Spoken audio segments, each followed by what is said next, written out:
What's up, guys? How's it going? It is Matt here. So I'm going to debunk something real quick and actually bring it to the attention of actually real civilians compared to the tactical ninjas. So let's get into the debunking, shall we?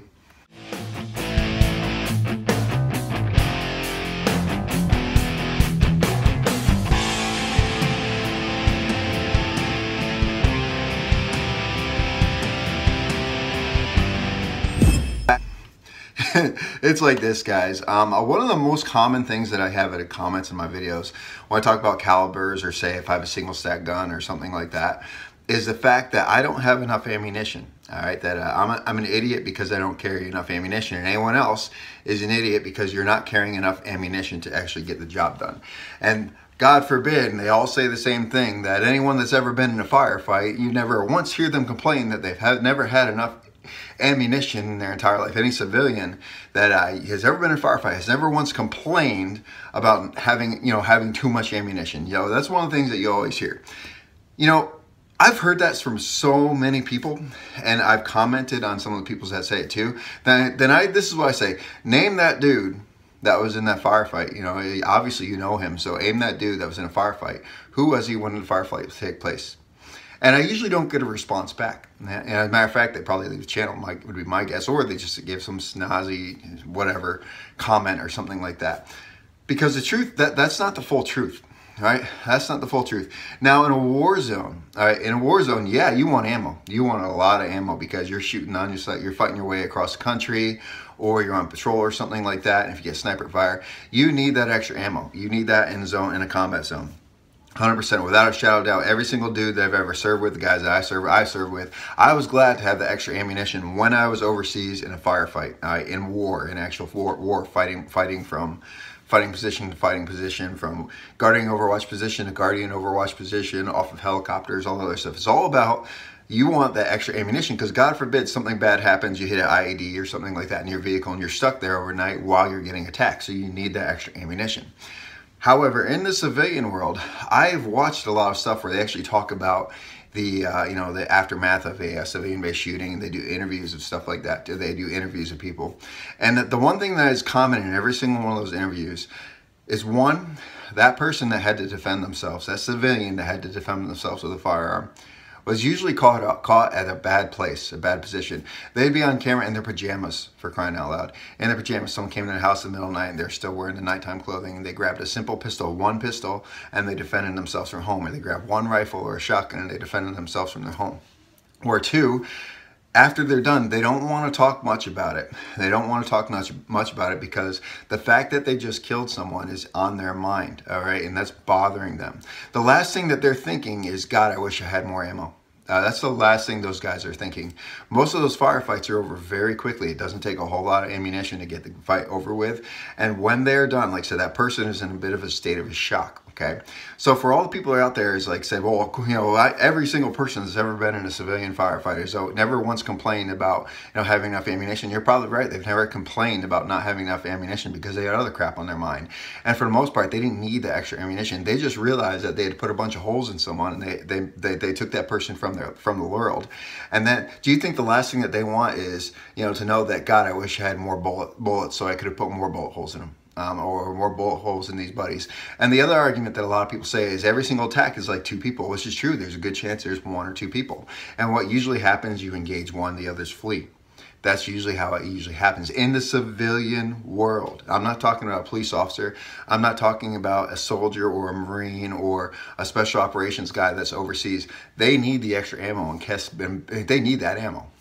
As a civilian, living your life every single day, okay? As a civilian, that extra ammunition is not necessarily what's on people's mind all the time, all right? Now, is it good to have a backup magazine? Absolutely. Every single time I have a semi-automatic pistol, I carry one backup magazine.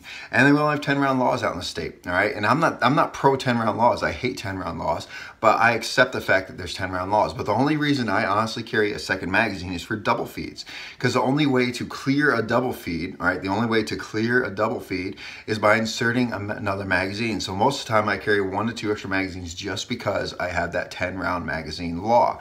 And then 30 rounds, it'll work. All right, 20 rounds, it'll work. It'll get the job done. You don't need a freaking Conex box full of bullets to defend yourself against someone that's attacking you. You don't need to unload every single round. Now, what I tell my students, right?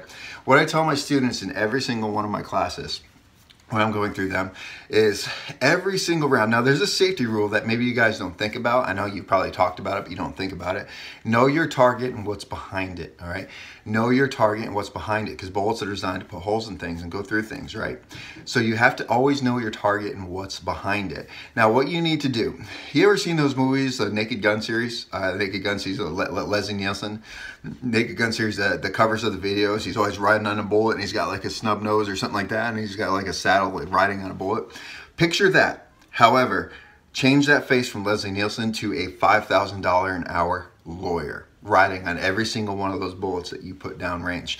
And then when you have to defend yourself, when you do have to defend yourself, which more than likely will not happen. Will it can happen? Can it happen? Absolutely, it can happen. It's an evil world, dark times. But 98% of civilians will never ever find themselves in a situation where they had to pull their gun and actually shoot someone. But you need to picture that, because every single time you shoot a round, that bullet is going to go through something. You have to treat every round as if you're shooting a revolver. It doesn't matter if you have a semi-automatic, doesn't matter if you have a 21 round magazine. You have to treat that gun as if it's a revolver, and you only have 6 shots to fire, and you have to make every single round count. Now, I really get tired of this argument that I hear people saying it's all about having extra ammunition. I'm not saying having extra ammunition is a bad thing.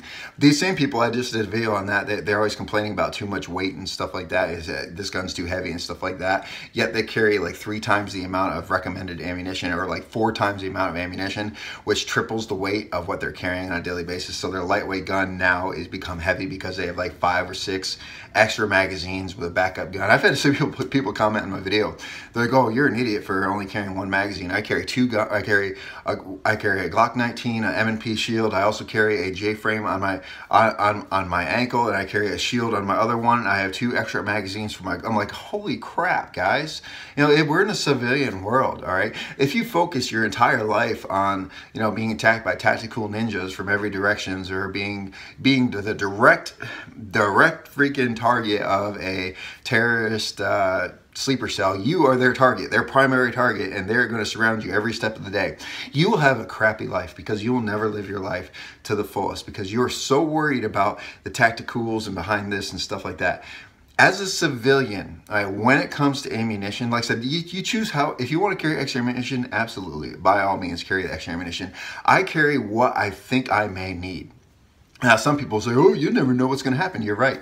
You don't know what happens. So if I choose to carry 1 gun with a 10-round magazine, because unfortunately I live in a state where I have 10-round magazines, and I carry 1 to 2 backup magazines just because it's a little bit extra, and have that little bit of extra ammunition, you know, that's my personal choice, and I choose to do that. And I understand, you know, that mainly, like I said, the main reason I carry that magazine is for double feed, if I have a double feed. And is it good to top off? Absolutely. If you've had to engage yourself, it's always good to top it off. So it's always going to have a little bit of that extra ammunition. But you don't have to treat the civilian world like you are living yourself in a war zone. Like you are not in a war zone. All right, you are not in a war zone. You're not going to come across freaking, you know, IEDs on your way to Starbucks, if you catch my drift, or IEDs on the way to Dunkin' Donuts, where you're going to get an ambush where the IEDs are going to come off, RPGs are come flying out, PKMs, RPKs, and AKs are going to start lighting you up left and right. So you need all the ammo in the world, and you need tactics, you need a bag, you need a first aid kit and stuff like that. Now, do I recommend carrying some first aid? Yeah, it's a good idea. I usually always carry first aid in the bag that's available to me, especially with my job. Right now, my civilian job is working in the tower business. Is a very dangerous business. People fall from towers, all right, and it's a very fatal business.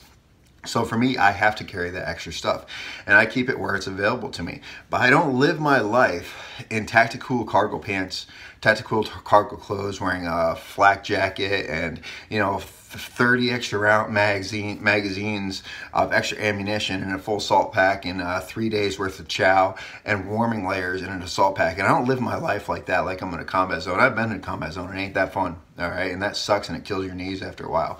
So for all the people that are out there bitching and complaining about, you know, you're an idiot for not having enough ammunition. You know, it's up to you. If you want to carry that much ammunition, that's all you, man. I personally like having a little bit of pocket space. I do. I enjoy having a little bit of pocket space and freedom so I can move around. And when I'm picking up my kids, they're not hurting themselves on the magazines that are in my body, and they're not bumping themselves and getting bruises. You know, I prefer living my life as a civilian. I do. I prefer living my life as a civilian. That doesn't mean I don't train for a bad thing to happen. That doesn't mean I don't prepare myself for it. But I choose to live my life as a civilian. Now, like I said, if you want to carry all that extra ammunition, absolutely, man, but don't bitch and complain to me because you don't think I'm carrying enough ammunition because, you know, I'm not tactical enough to get the job done. All right. Anyway, guys, if you like this video, like, share, subscribe, tell your friends about me, and remember, it's our responsibility to take care of each other and protect each other. Peace.